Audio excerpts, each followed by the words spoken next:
बंगला जरी असेल, गाडी जरी असेल, शेतवाडी असेल, वाडी असेल, मग अशा माणसाला सुख असते का? असं सुखी आहे का? असं सुखी आहे का? नाही. मग कसा सुखी येतो? तो जो संध्याकाळी 7 वाजता, 8 वाजता, 9 वाजता, 10 वाजता नॅचरली झोपतो आणि सकाळी 5 वाजता उठतो, त्याला सुख म्हणतात. मग कोणाला सुख आहे? ज्याच्याकडे बंगला, वाडी, गाडी, गोळी आहे, तो सुखी आहे का? तो रात्री झोपल्या पहिली विचारते शेपुटी गाडा, मग म्हणजे कुत्र सोडले का, मग म्हणजे तो दरवाजा लावला का, मग म्हणजे तिकडे खिडकी लावली का, मग म्हणजे इकडे काच लावला का, मग ती बाई आली का, तो शेपुटी खालचा आला का, वरचा आला का, असं करता करता रात्रीचे 10 ते सकाळचे 5 वाजता. सुखी आहे का तू? हे सुख आहे का? नाही, हे सुख नाही. मग सुख कोणतं आहे? तर तुम्ही जे आयुष्यामध्ये चटणी मीठ भाकर कष्ट करून जे काही कमावलेलं आहे, संध्याकाळी आपली चटणी मीठ भाकर खाऊन आपल्या कुटुंबात तुम्ही निसर्गाच्या नियमाप्रमाणे 10 वाजता झोपता आणि सकाळी 5 वाजता उठता, याला सुख म्हणतात. आणि हे सुख मात्र कोणाकडून उसणं घेता येत नाही, चोरता येत नाही, कोणाला किलोही मागता येत नाही, आणि त्याचं दुकानही निघालेलं आहे. आणि म्हणून भगवान बुद्ध म्हणतात की ज्या ज्या लोकांनी पंचशिलाचं पालन केलं त्या लोकांना ही 5 भावी मिळतात, हे 4 बळ मिळतात. आणि ते 4 बळ मिळण्यासाठी तुम्हाला पहिल्यांदा विहारात यावं लागेल.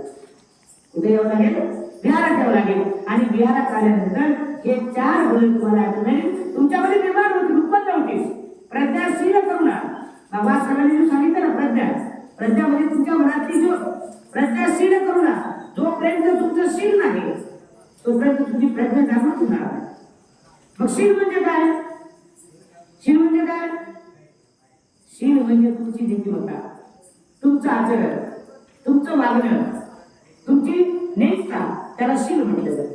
मग शील प्रज्ञा करुणा, शील असल्याशिवाय तुमच्यामध्ये प्रज्ञेची ज्योत निर्माण होणार नाही, तुम्हाला प्रज्ञा निर्माण होणार नाही.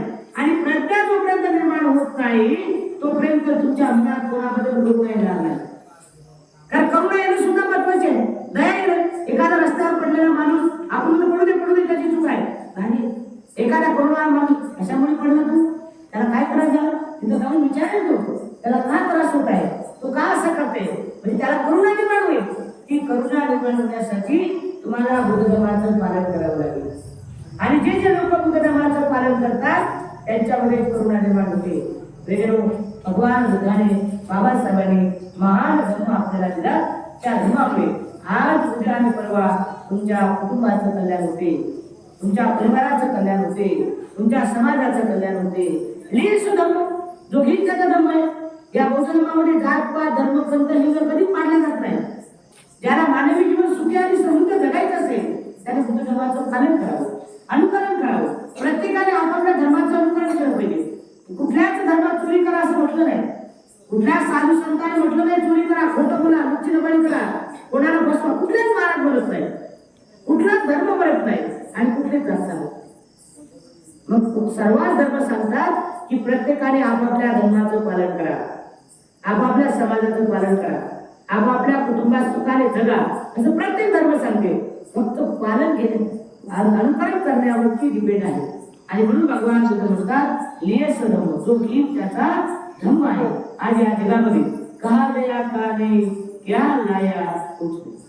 आयुष्यामध्ये एक छोटस उदाहरण सांगतो आणि थांबतो, कारण मला पुढे जायचं, बराचसा वेळ झालेला आहे. तर प्रिय एक अलेक्झांडर राजा होता. अलेक्झांडर राजा सूर्य उगवण्यापासून तर सूर्य मावळण्यापर्यंत त्याची संपत्ती होती. अनेकांची कर्तव्य केले, अनेकांना मारले, अनेकांची कर्तव्य केले, अनेकांच्या संपत्ती भडकवल्या आणि खूप गर्व श्रीमंत झाला. कोण? अलेक्झांडर राजा खूप गर्व श्रीमंत झाला. सूर्य उगवण्यापासून तर सूर्य मावळण्यापर्यंतची त्याची संपत्ती वाढली. आणि मग त्याने तो सुधीत आला. त्याला कळालं की मी अनेक लोकांच्या भावना दुखवल्या, अनेकांच्या कर्तव्य केल्या, अनेकाला दुःख दिलं, आता माझा शेवटचा श्वास घेण्याची वेळ आलेली. मला जगाला सोडायचं आहे, मला जगाला सोडून निघायचं आहे. तो त्याच्या आईकडे गेला आणि आईला म्हणला की आई, मला या जगाला, या देशाला निवडून द्यायचं आहे. मग माझी शेवटची इच्छा आहे म्हणे. मग काय इच्छा आहे म्हणे? तर माझी अशी इच्छा आहे की माझे दोन्ही हात बाहेर काढून ठेवा.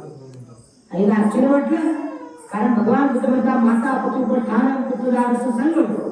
अना कुणाच कमंता येतं मंगल उत्तम, मी माझ्या आई वडिलांची सेवा करेन, मुलाबाळाचा सांभाळ करेन, हे माझ्या जीवनातलं उत्तम मंगल आहे.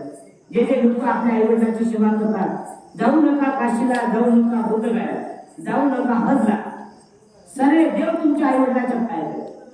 जे जे लोक आई वडिलांची सेवा करतात, तुम्हाला एवढं लांब जाण्याची गरज नाही. तुमच्या आई वडील जे घरात राहतात त्यांची सेवा करा, सर्व देव तुम्हाला त्यांच्या पायात देतील. पण जे लोक आई वडिलांची सेवा करत नाही, आई वडिलांचा सन्मान करत नाही, ते हजले गेले काय आणि काशीला गेले काय आणि बुद्धगयाला गेले काय, कहा गया का नाही, क्या लाया कुछ नाही. तुम्ही काही घेऊ शकणार नाही. जो आई वडिलांची सेवा करत नाही तो जगात काही करू शकतो. आणि म्हणून आपल्या त्या अलेक्झांडर राजाच्या तो आईकडे गेला आणि आईला म्हटलं, आई माझी शेवटची इच्छा आहे. काय इच्छा आहे म्हणे, तर माझे दोन्ही हात मी मेल्यानंतर दोन्ही हात बाहेर काढून ठेवतो. आईला आश्चर्य वाटलं, एवढा मोठा राजा, सूर्य उगवण्यापासून तर सूर्य मावळण्यापर्यंत संपत आहे आणि माझे दोन्ही हात बाहेर काढून, काय कारण आहे, माझ्याकडे 2 मिनिटं कापड नाही का? ते म्हणजे नाही आहे, मला जगाला संदेश द्यायचा आहे, जगाला निरोप द्यायचा आहे.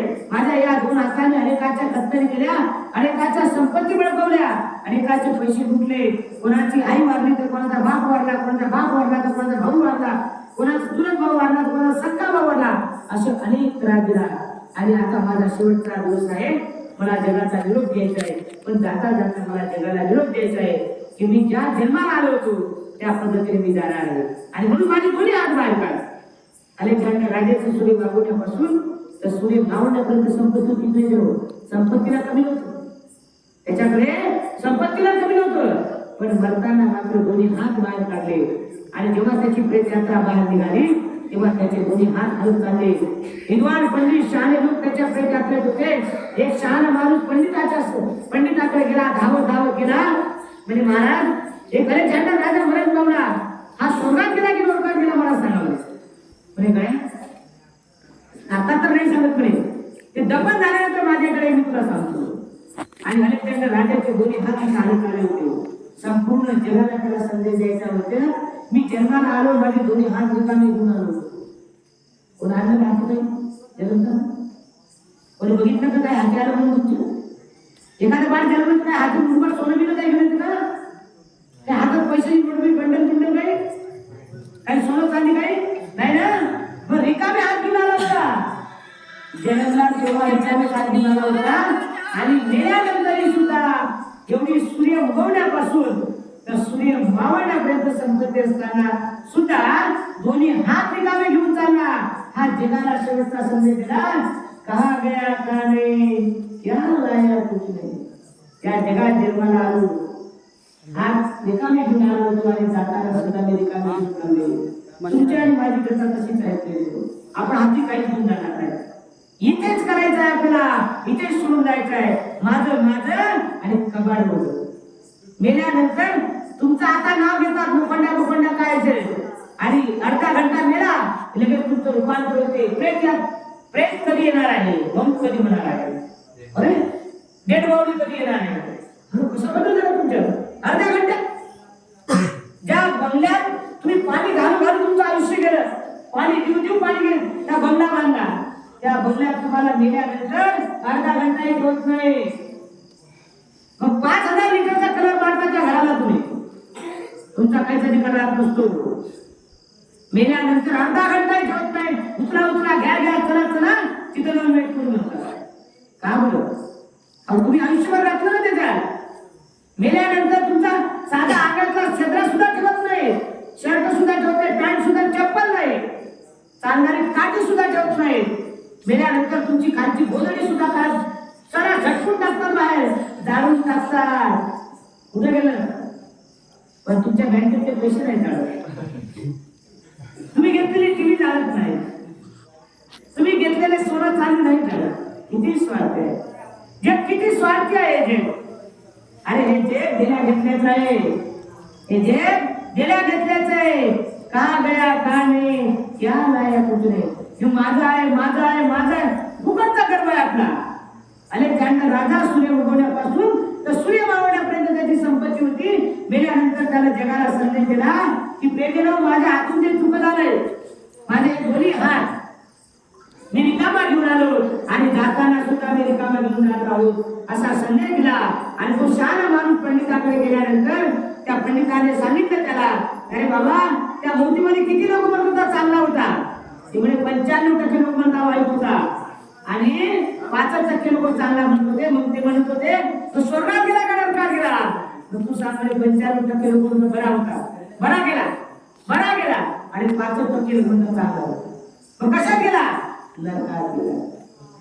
स्वर्ग आणि नरक आपले कहा गया का नाही क्या लाया कुछ नाही. या जगात तुमचं माझं काहीच करणार नाही, सर्व लोकांना संपत्ती आहे. आपण या जगात भाडे तत्व आलेलो आहोत, आपण भाड्याने आलेलो आहोत. आपण अग्रीमेंट केलं नाही, आपण लिजवर आलेले माणसं.